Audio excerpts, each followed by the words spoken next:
大家好啊，潛能嘅同學，每一位非凡嘅勇士，咁歡迎你嚟到今日嘅非凡之旅嘅我嘅第一次嘅，同你哋用呢種形式嘅去會面啦，去傾偈啦，今日我亦都做咗一個新嘅突破喎，我好希望咧，你哋每一位咧都可以收穫到更加多嘅價值啦。咁所以除咗每一日嘅文字上面你哋非凡日記嘅練習之外咧，我都會通過同你視像嘅形式，咁你哋可以通過我嘅呢一段嘅影片啦，去到感受到每一日，讓我去為你哋去加持你哋啦，並且陪伴你哋一齊去度過呢一個非凡嘅旅程嘅。咁記住啦，每一日嘅小突破咧，其實就正正可以為你帶來呢一個巨大嘅改變㗎。千祈唔好睇小每一日嘅小行動啊！所以今日你就可以正式嘅開始為你進行第一個小行動啦。今日我哋第一個練習咧，就係關於被感謝喎。好多時候我哋都會去感謝別人啦，但係反而原來被感謝都係另外一種力量嚟嘅喎。好啦，我想請你靜下心來，閉上你眼睛，深呼吸一下先，回想一下喺過去嘅時間，有冇曾經被你身邊嘅人、屋企人、朋友、同事，甚至乎剛剛認識嘅人，或者喺街上面擦身而過嘅人，佢哋對你表示感謝，佢哋同你講唔該、多謝，正正因為你向別人提供咗價值，你為別人付出咗，所以你獲得別人對你嘅感謝。我想你憶述呢一種嘅感覺，被感謝嘅時候，你嘅心情係點㗎？可能有一股好溫暖嘅暖流喺你身上面嗰度，而你亦都係感覺到被肯定、被確認你嘅付出。請你好好咁都感謝自己為別人付出啦。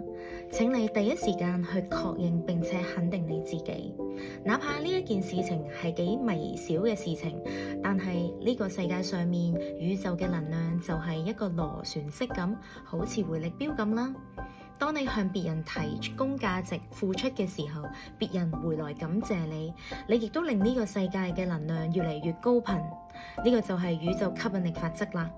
而呢個世界嘅能量越高頻嘅時候，你亦都會收穫更加多嘅能量，更加多美好嘅事情發生喺你嘅身邊啊！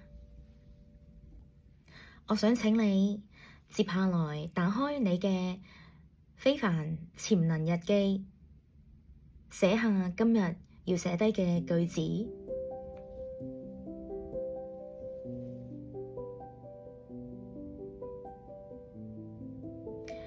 完成咗呢個部分之後，請你感受一下呢一種嘅感覺係點樣嘅？係一種咩嘅能量呢？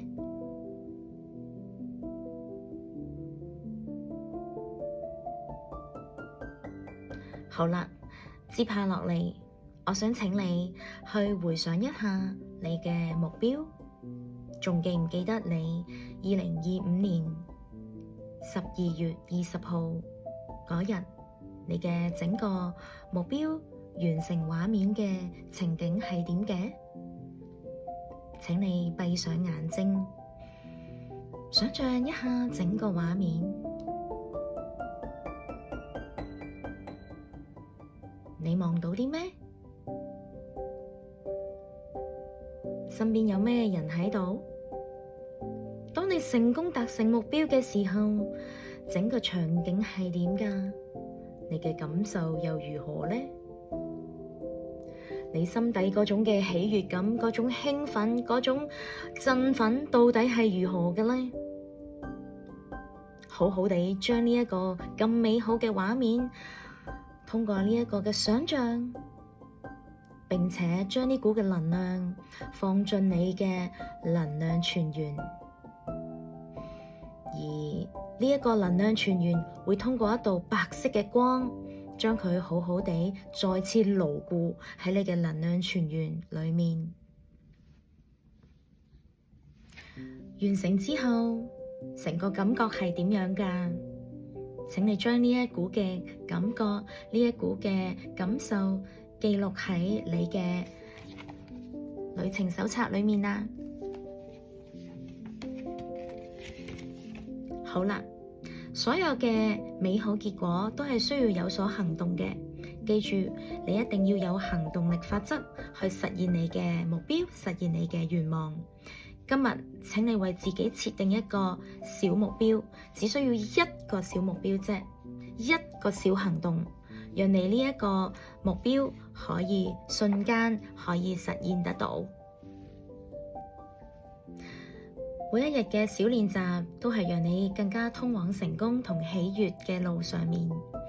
好啦，咁記住完成今日嘅呢一個練習，並且我哋請你繼續喺今日都保持一個高能量、喜悅、豐盛、開心嘅狀態去活好今天。